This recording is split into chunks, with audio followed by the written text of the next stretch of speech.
குடியரசு தின விழாவில் பங்கேற்ற சிறந்த அலங்கார ஊர்திகள் மற்றும் கலை நிகழ்ச்சிகளில் பங்கேற்ற மாணவிகளுக்கு முதலமைச்சர் ஸ்டாலின் பரிசுகளை வழங்கி வருகிறார். அதனை பார்க்கலாம்.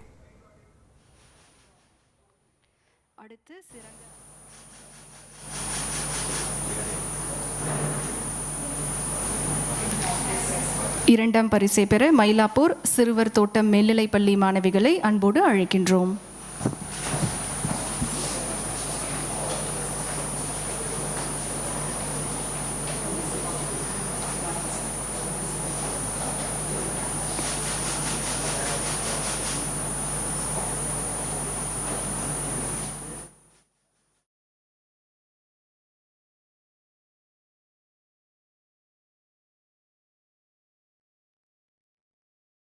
பரிசை பெற அன்போடு அழைக்கின்றோம்.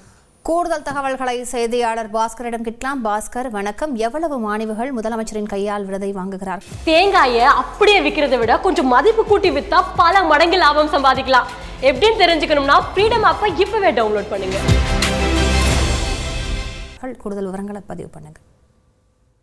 குடியரசு தின விழா நிகழ்ச்சியில் பங்கேற்று ஆடல் பாடல் நிகழ்ச்சி என்பது நடைபெற்றது. பங்கு பெறக்கூடிய பள்ளி மாணவ மாணவிகளுக்கு அன்றைய தினமே அந்த விருதுகள் என்பது அறிவிக்கப்பட்ட நிலையில், ஆனால் நேற்று இந்த விருதுகள் அறிவிக்கப்படவில்லை. இன்றுதான் அந்த 1, 2 என்ற 3 பரிசுகளை பெற்றக்கூடிய பள்ளிகளுடைய பட்டியல் என்பது வெளியிடப்பட்டு முதலமைச்சர் தலைமைச் செயலகத்தில் கலை நிகழ்ச்சியில் பங்கேற்ற பள்ளி கல்லூரி மாணவர்களுக்கு தற்போது விருதுகள் என்பது பாராட்டுகள் தெரிவிப்பது என்பது நடைபெற்று வருகிறது. அந்த வகையில பார்க்கும்போது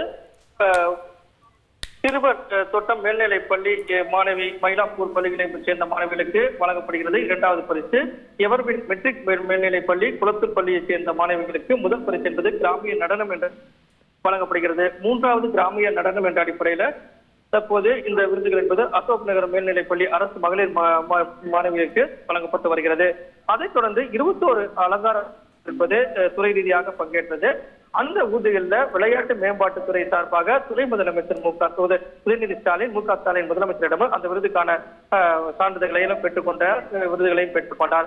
அந்த வகையில விளையாட்டு மேம்பாட்டுத்துறை முதல் பரிசு பெற்றிருக்கிறது. அலங்கார ஊர்திகள் என்ற வரிசையில இரண்டாவது பரிசு என்பது காவல்துறை பரிசு பெற்றிருக்கிறது. அலங்கார ஊர்திகளுடைய அணிவகுப்பில் பங்கேற்றிருக்கக்கூடிய காவல்துறை சார்பாக பங்கேற்றிருக்கக்கூடிய காவல்துறை ஊர்தி என்பது தேர்ந்தெடுக்கப்பட்டிருக்கிறது. மூன்றாவது பரிசாக இந்து சமய அறநிலையத்துறை சார்பாக பங்கேற்ற அலங்கார ஊர்திக்கு இந்த சிறந்த அலங்கார ஊர்திக்கான பரிசு என்பது 3ஆம் பரிசாக வழங்கப்படுகிறது. அதைத்தான் தற்போது தமிழக முதலமைச்சர் வழங்கி வருகிறார். விவரங்களுக்கு நன்றி பாஸ்கர்.